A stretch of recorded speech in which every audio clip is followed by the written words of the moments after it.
Okay.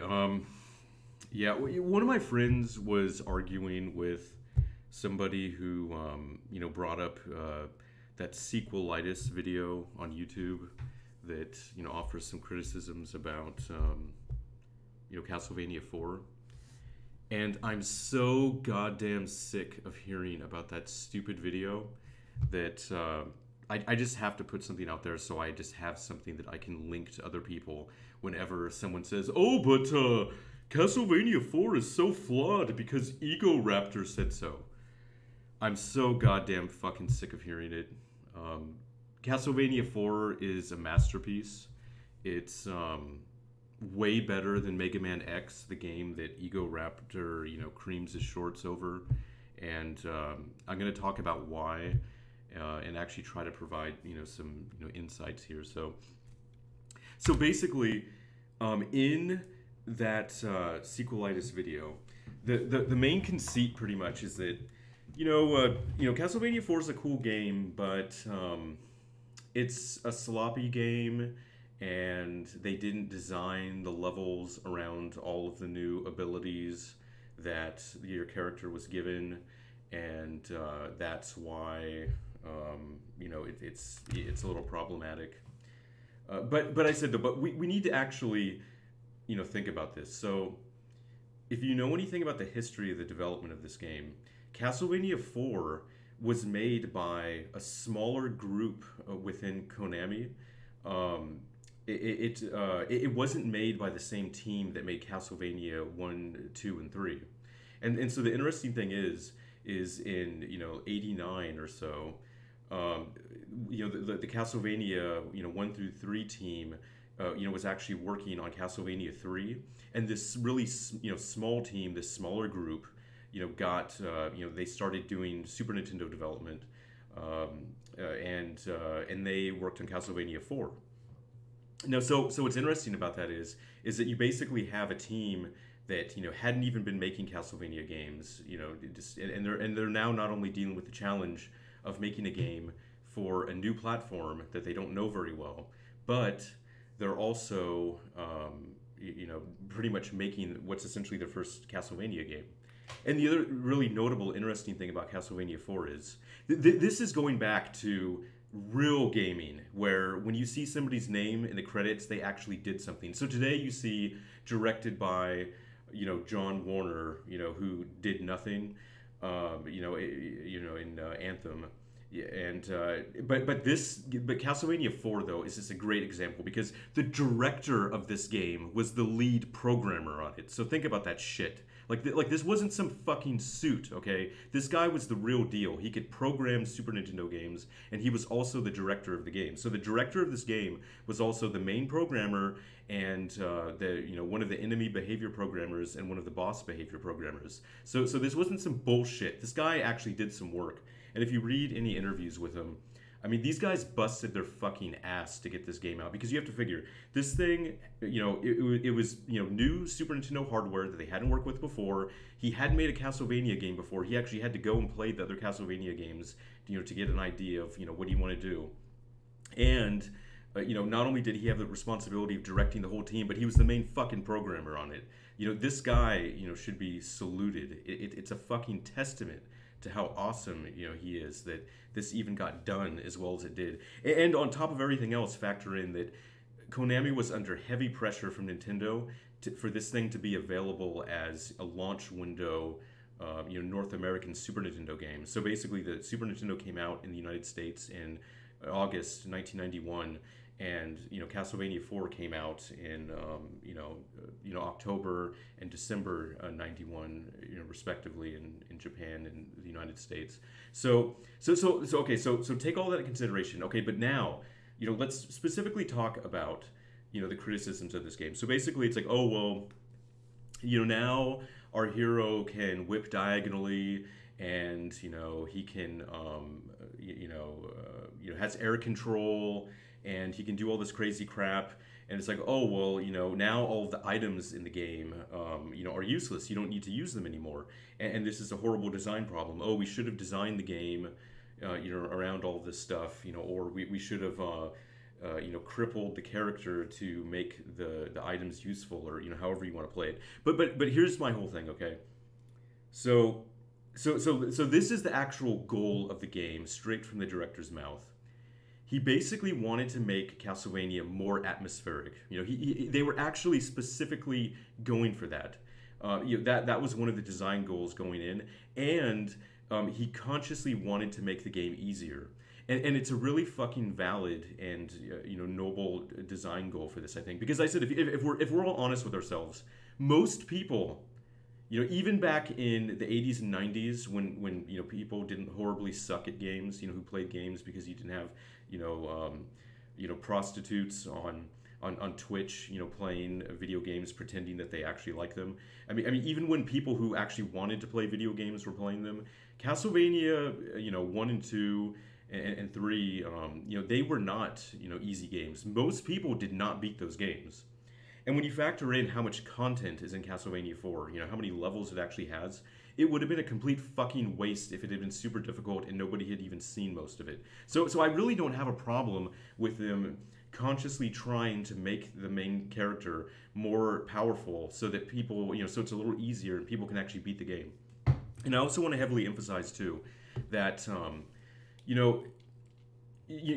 basically, difficulty in and of itself is not necessarily fun, and ultimately that is all games are about, fun. And I said, let's just think about it. Okay, fine. It did make the game a little bit more easier, but I don't think anybody is, or even that sequelitis video, nobody's arguing that the game isn't fun. And so basically, if the game is still fun, what the fuck are you bitching about? That's my whole point there. And the other thing too is, basically, Castlevania 4 was fairly balanced in terms of difficulty. A lot of people actually beat it. People basically got their money's worth for once. I think the game is actually incredibly well balanced. I have no problem with making the main character more powerful. And if we're going to talk about the items in the game and the fact that they're largely useless, in there, I just want to make a couple of points here. The items were largely useless in the original Castlevania games too. People aren't using the knife much at all. It was almost always shit. And I said, let's just go back to it. Let's just think about it, okay? What is Castlevania? What makes Castlevania different? What's unique about it? What's special about it? Why are we playing Castlevania instead of something else?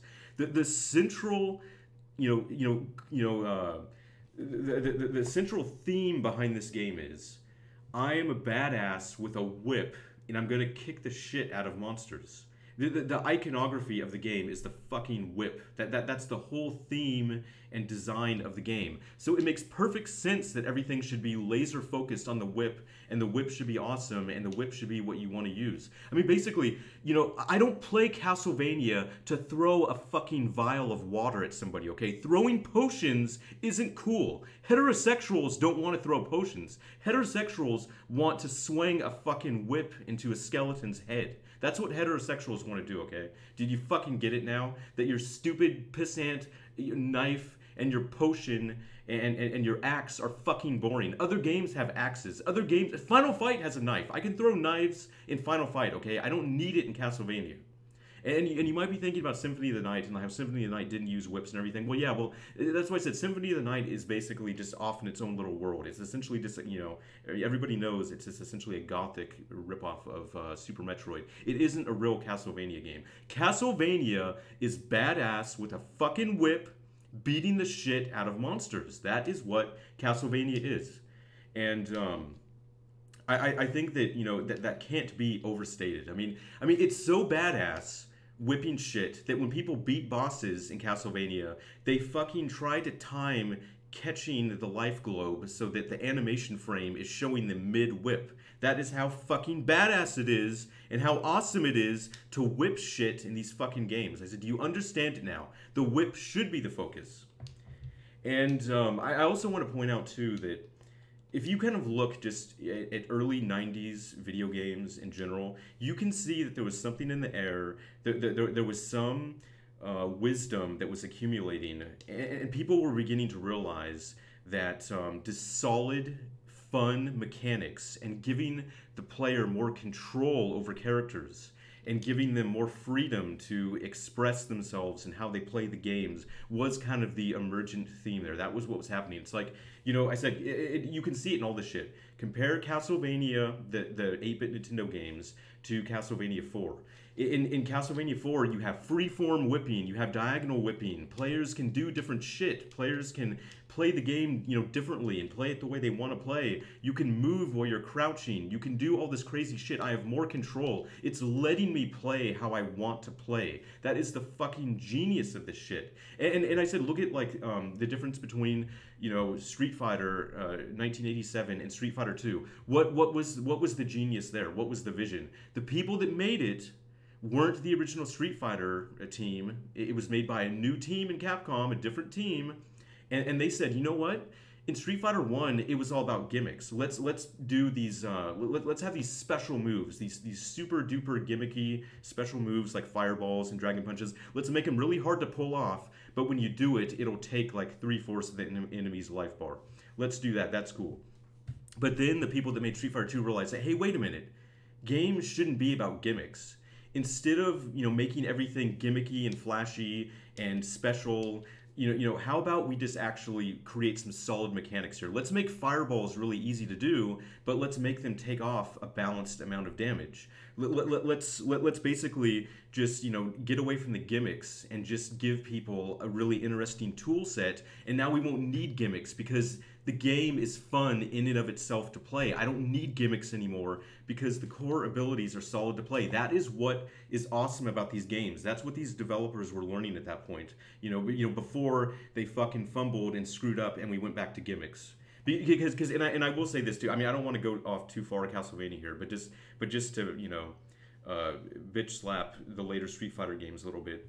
Adding super moves to the Street Fighter games was the dumbest fucking thing Capcom ever did. The entire revelation of Street Fighter 2 is that super moves or special moves are stupid. No. Let's just give people a lot of interesting moves that they can do. Yeah, we don't want to pause the screen and do little cutscenes when somebody does some super flashy, stupid-ass special move. No, let's just give them the ability to do all these different moves, relatively easily with relatively simple motions, make them, consistent and easy to pull off, and the gameplay will all take care of itself because we have solid mechanics. That is how you fucking design a game, and that's why Castlevania 4 is awesome. And that's why Castlevania 4 is still the best of the traditional Castlevania games, because that's what it does.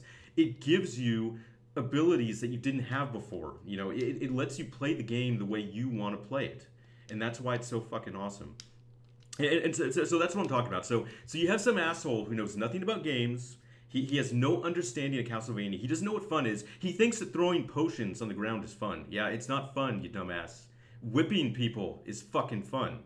And I said that is why I get so angry when I see these dumbass videos, because these stupid armchair game designers who know nothing about fun, they know absolutely nothing about what makes games fun, they come up with some bullshit where they say, oh, well, I have some philosophy, and when I play Castlevania, I have to constantly find every item in the game to be of the utmost importance, or the game has major design problems. Yeah, actually, fuck you. That's the truth. Fuck you. It doesn't matter. Games just need solid mechanics, and they need to give players an interesting tool set, and they need to let people have fun exploring that tool set and discovering different ways that they can use it to have fun. That is what fucking video games are. That's what Castlevania 4 gives you, and that's why it's so awesome. And so I've talked about all this stuff, and I haven't even got into the fact that one of the main design goals for this game, was actually the atmosphere. And I said, they spent so much time, working out the music in this game and the sound effects. I mean, in this game, the sound design is so fucking brilliant in this game. I mean, when you, fall from a height in this game and Belmont lands, just the sound effect of him hitting the ground is punchy even. This game is so fucking punchy, so snappy, everything feels so goddamn good. Every millisecond of this game is a joy to control. And that's why I find it so goddamn offensive when you have some fucking idiot who doesn't even know what fun is saying like, oh, well, yeah, Castlevania 4 is okay, I guess, but it's kind of sloppy because, the boomerang isn't really that useful and you can just whip everything. Yeah, you're a fucking idiot, dude. You're a fucking idiot. Like basically, the falling and landing sound effect in this game means more to me than that person's life. It is like that falling sound effect has added more value to our planet than that person's entire life. So don't fucking tell me that Castlevania 4, has major problems, because it really doesn't. It's actually a really fucking awesome game, and just the fact that it was effectively a launch title, and the fact that they made it so quickly with such a small team, it's a fucking testament to hard workers and smart workers and talented people who kicked a lot of ass. It's really fucking amazing, man. I have so much respect for this game.